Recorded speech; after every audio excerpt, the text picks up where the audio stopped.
Hello everyone, welcome to my channel.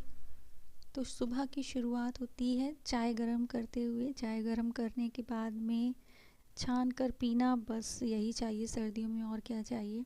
तो आज हमारे यहाँ सुबह सुबह धूप निकल आई है। जैसे कल आपने देखा होगा ना वीडियो में कि किस तरह कोहरा था, लेकिन आज थोड़ी अच्छी धूप है। तो नहाने के बाद यहाँ कपड़े फैलाने आए थे हम। एंड अब करंट अफेयर सबसे पहले स्टार्ट करते हैं। तो समसमाई की क्रॉनिकल ये काफ़ी अच्छी है, तो इसमें आप लोग अच्छे से इसको तैयार कर लेंगे तो आपका करंट अफेयर तैयार हो जाएगा। पतली सी बुक होती है, इसका रिवीजन करने में भी आसानी होती है। एंड इसके बाद में हमने सोचा थोड़ा सा छत पर धूप में बैठ लेते हैं। तो धूप में बैठे ही हुए थे कि हमारे यहाँ छोटे छोटे बच्चे रहते हैं पड़ोस में। तो उस वहाँ से एक छोटी सी बच्ची आ गई थी, वो अच्छे से तैयार हुई थी, तो वो अपने कपड़े ज्वेलरी दिखा रही थी कि देखो ये भी हमने पहना है। देन उसके बाद हमने सोचा कि सुबह धूप में ही बैठकर सामान्य हिंदी, जो कि आदित्य पब्लिकेशन की काफ़ी अच्छी बुक है, उसको पढ़ लेते हैं। तो वर्णमाला एक पहला चैप्टर हो गया था, आज सेकंड चैप्टर उपसर्ग प्रत्यय ये सारी चीज़ें हम पढ़ने वाले थे।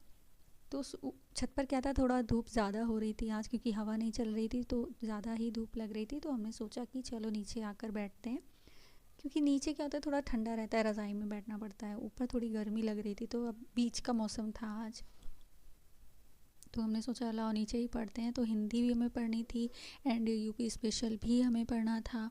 दोनों ही चीज़ें पढ़नी थी। हिंदी में तो बस यही है कि एक बार आपने जो चैप्टर है उसको थोड़ा सा देखा, देन उसके बाद में उसके क्वेश्चंस लगाए। तो क्वेश्चंस लगाना ही बहुत ज़रूरी है। हिंदी तो मोस्टली आपको आती ही है, पीवाई के क्वेश्चंस ही करना है मेन तो, है ना। एंड आप लोग बताइएगा अपनी तैयारी कैसी, आपकी तैयारी कैसी चल रही है लेखपाल की।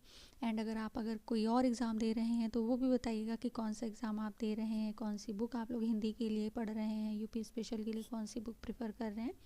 अपना जो भी थॉट है उसको शेयर ज़रूर करिए कमेंट में। एंड प्लीज़ लड़कियां चैनल को ज़रूर शेयर करें, क्योंकि मतलब आफ्टर 30 लाइफ क्या रहती है, मेनली तो वही समझती हैं कि जब आप अपने घर में होते हो एंड बेरोज़गार होते हो तो फिर क्या फीलिंग होती है, कैसे मतलब सारा मतलब माहौल पूरा स्ट्रेसफुल होता है।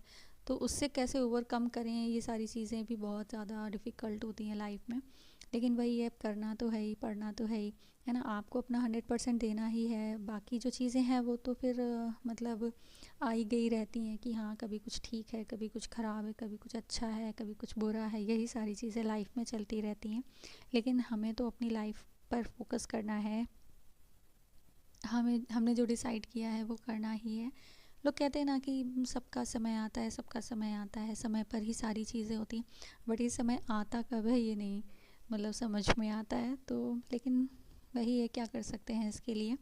हम तो अपना जो भी है वो बेस्ट दे ही रहे हैं। बाकी तो सारी भगवान जी की मर्ज़ी है कि क्या सही रहता है, क्या सही नहीं रहता है, वो ज़्यादा अच्छे से जानते हैं, वो अच्छे से समझते हैं, वही ज़्यादा अच्छे से हमें मतलब जानते हैं। फ्यूचर के हम लोग फ्यूचर नहीं देख सकते, बट वो तो हमारा फ्यूचर देखते ही हैं। देन दोपहर हो गई तो चाय तो बनती ही है। चाय के बाद थोड़ा सा रिफ़्रेश होने के बाद में हमने सोचा हिस्ट्री पढ़ लेते हैं। तो ये ज्योतिराव गोविंद राव फूले जो हैं, प्रार्थना समाज कब हुआ, नेटिव मैरिज एक्ट कब हुआ, ये सारी चीज़ें पढ़ रहे हैं। सारी जो हिस्ट्री है उसको सीक्वेंस वाइज में अगर आप पढ़ते हैं तो आपको ईयर भी याद रहती हैं। अगर आपने सीक्वेंस अपना ख़राब कर लिया तो आपको ईयर याद नहीं रहती हैं। तो हर चीज़ आपको सीक्वेंस में ही हिस्ट्री में पढ़नी है, ठीक है। एंड रिवीजन के लिए आप जो अपने शॉर्ट नोट हैं उसको बनाते रहिए। एंड अब शाम हो गई है तो हमने सोचा आप रात का खाना खा लेते हैं। आज हमारे यहाँ खिचड़ी बनी हुई है, तो khichdi raita. Thank you so much for watching. आप लोग प्लीज़ चैनल को सपोर्ट करिए, अपना प्यार दिखाइए। आपके साथ और सहारे की बहुत ही ज़्यादा ज़रूरत है। Thank you so much.